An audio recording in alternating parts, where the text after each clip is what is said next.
అసలు సుందరికి ఎందుకు ఓటేయాలి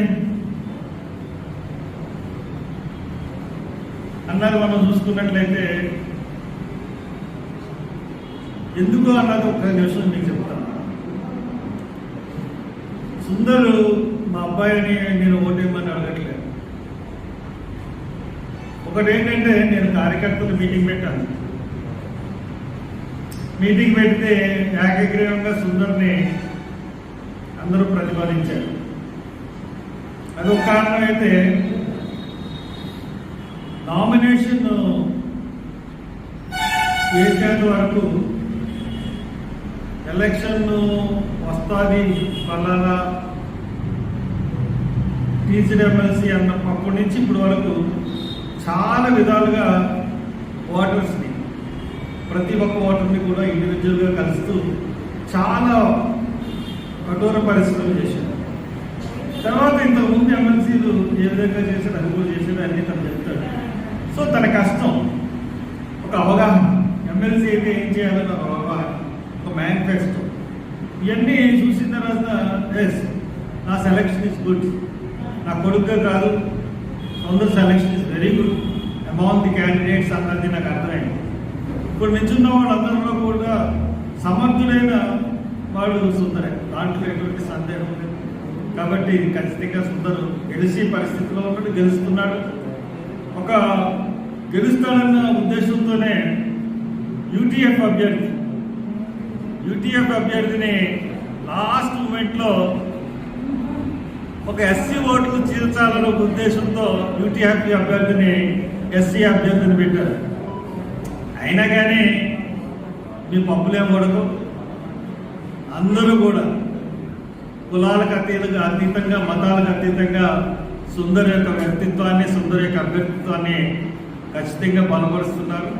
కాబట్టి యూటీఎఫ్ ఎవరు పెట్టినా, కూటమి ఎవరు పెట్టినా మాకు అభ్యర్థులతో కానీ పార్టీలతో కానీ పనిలేదు.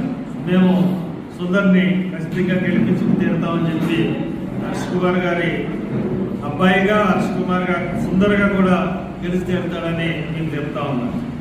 ఇకపోతే కూటమికి ఎందుకు వేయకూడదు? ఖచ్చితంగా కూటమి అభ్యర్థికి వేయకండి. ఎందుకు వేయకూడదు అన్నప్పుడు మనకి చాలా విషయాలు ఈ రోజున 8 నెలల నుంచి ప్రజలను మోసం చేస్తూ ఉన్నారు. వాళ్ళు ఇచ్చిన హామీలు ఏంటి, వాళ్ళు ఎలా మోసం చేస్తున్నారు అన్నది మనం చూసుకున్నట్లయితే నేను వాళ్ళ మేనిఫెస్టో అన్నీ కూడా తీసుకుని వచ్చాను. ఈరోజు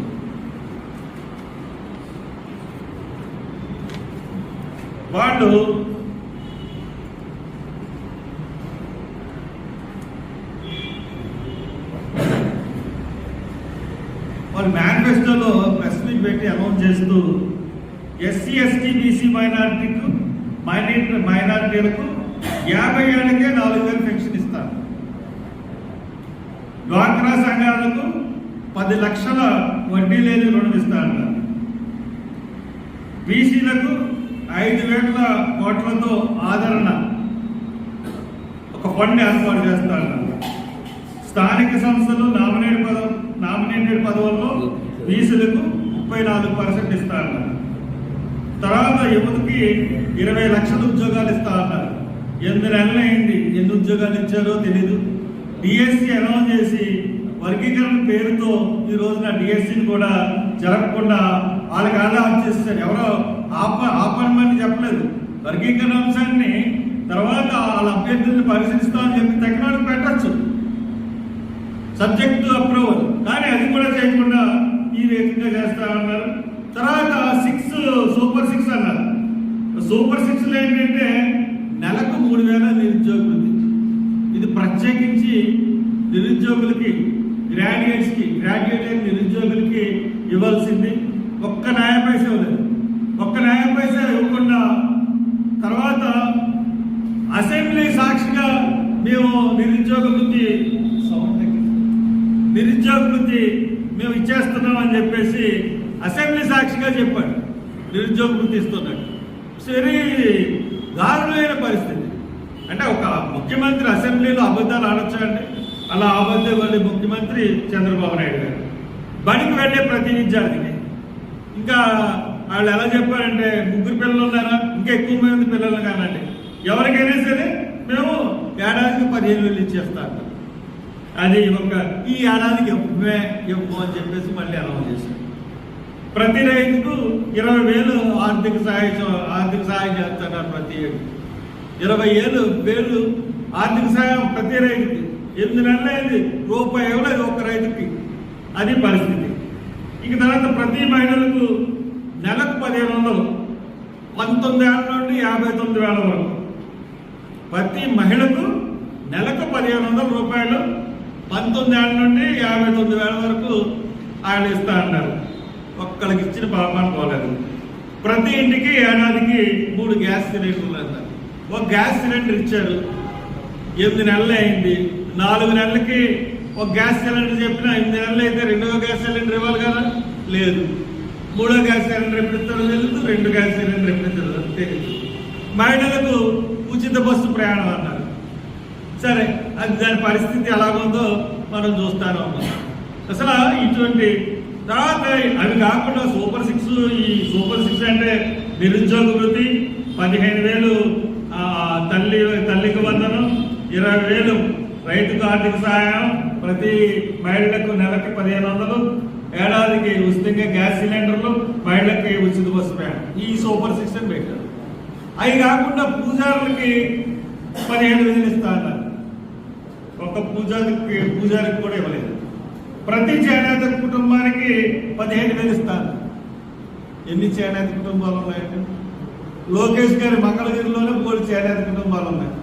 ఇలా హామీలు చూసి చేనేత కుటుంబాలన్నీ కూడా చేనేత క్యాండిడేట్ మీరు గెలిపించకుండా 15,000 ఇస్తాడు లోకేష్ బాబు నెగ్గుతారని చెప్పి 15,000 వస్తాయని చెప్పి ఆశ్చర్యం.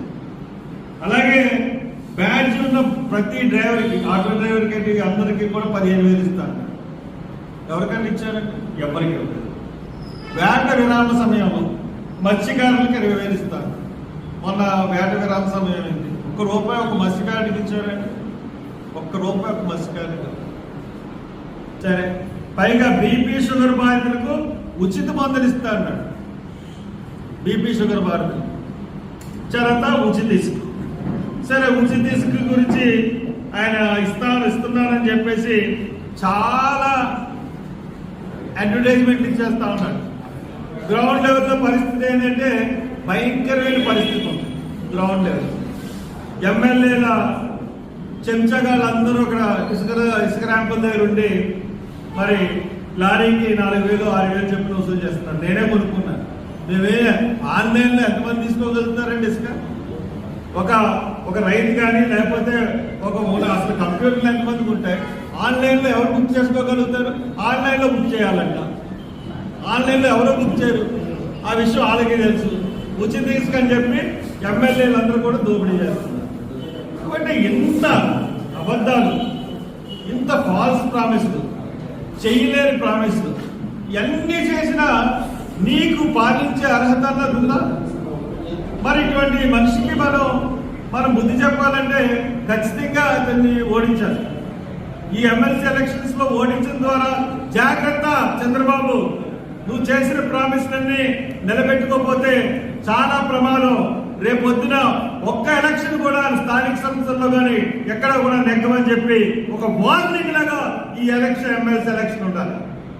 అందుకనే గ్రాడ్యుయేట్ చదువుకున్న వాళ్ళందరినీ కోరుతా ఉన్నాను, ఫాల్స్ ప్రామిస్ ఇచ్చి ప్రజలను మోసం చేసి, విద్యార్థులను మోసం చేసి, ఉద్యోగస్తులను మోసం చేసి, మహిళలను మోసం చేసి, రైతులను మోసం చేసి, మైనారిటీ సోదరులను మోసం చేసి, ప్రతి ఒక్క వర్గాన్ని కూడా మోసం చేసిన వ్యక్తి చంద్రబాబు నాయుడు.